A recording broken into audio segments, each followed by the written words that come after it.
అల్లరి సినిమాతో నవ్వించిన రవిబాబు ఇప్పుడు రేజర్తో షాక్ ఇవ్వబోతున్నాడు. కామెడీ నుంచి కంప్లీట్ వైలెంట్ క్రైమ్ థ్రిల్లర్ జానోకి మారిన ఈ ప్రయోగం వర్కౌట్ అవుతుందా? తెలుగు ఇండస్ట్రీకి విలక్షణ దర్శకుడు రవిబాబు మరోసారి సెన్సేషన్ సృష్టిస్తాడా? చివరి వరకు చూడండి. Razor title and glimpse release అయింది. అల్లరి సినిమాతో దర్శకుడుగా మారి అనేక యూత్, హారర్, కామెడీ సినిమాలకు దర్శకత్వం వహించిన రవిబాబు మెయిన్ లీడ్ గా చేస్తూ దర్శకత్వం వహిస్తున్న చిత్రం. తెలుగులో మనకున్న ఒక విలక్షణ నటుడు, దర్శకుడు రవిబాబు. మొదటి సినిమా పేరునే ఇంటి పేరుగా మార్చుకుని అల్లరి రవిబాబాబుగా మారాడు. సీనియర్ ఆర్టిస్ట్ చలపతిరావు కుమారుడు. చలపతిరావు అంటే తెలియని తెలుగు ప్రేక్షకుడు ఉండడు. 1966లో డూండీ దర్శకత్వంలో హీరో కృష్ణ నటించిన గూఢచారి 116 సినిమా, ఆ తర్వాత బాపు దర్శకత్వంలో వచ్చిన సాక్షి లాంటి సినిమాలతో తన కెరియర్ని ప్రారంభించి 2022లో హీరో నాగార్జున బంగారురాజు సినిమా వరకు దాదాపు 400 సినిమాల్లో నటించడమే కాకుండా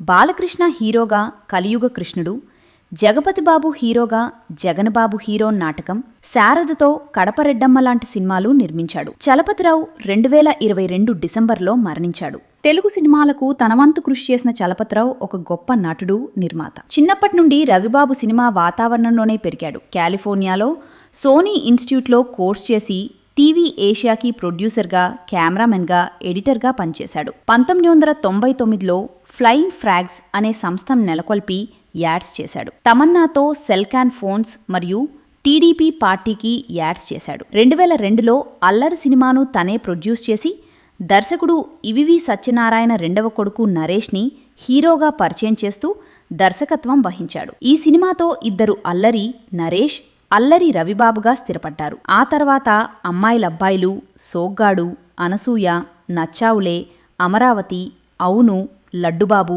లాంటి సినిమాలకు దర్శకత్వం వహించాడు. ఎక్కువగా ఈటీవీ సంస్థ సురేష్ ప్రొడక్షన్స్తో కలిసి సినిమాలు నిర్మించాడు. రవిబాబు 2025లో ఈటీవీ విన్కి ఏనుగు తొండం ఘటికాచలం అనే కామెడీ సినిమాను చేశాడు. ఇప్పుడు జానర్ మార్చి కంప్లీట్గా వైలెన్స్, క్రైమ్, థ్రిల్లర్ జానర్లో తనే నటిస్తూ దర్శకత్వం వహిస్తున్నాడు. సినిమా టెక్నాలజీ మీద అవగాహన ఉన్న కొద్దిమంది దర్శకుల్లో రవిబాబు ఒకడు. ప్రయోగాలకు ఎప్పుడు ముందుంటాడు. రేజర్ సినిమా రవిబాబుకి నటుడుగా, దర్శకుడుగా మంచి పేరు తెస్తుందని ఆశిద్దాం. రవిబాబు లాంటి విలక్షణమైన నటుడు, దర్శకుడు తెలుగు సినిమా ఇండస్ట్రీకి చాలా అవసరం. ముందు రవిబాబు మంచి సినిమాలతో అలదిస్తాడని కోరుకున్నా.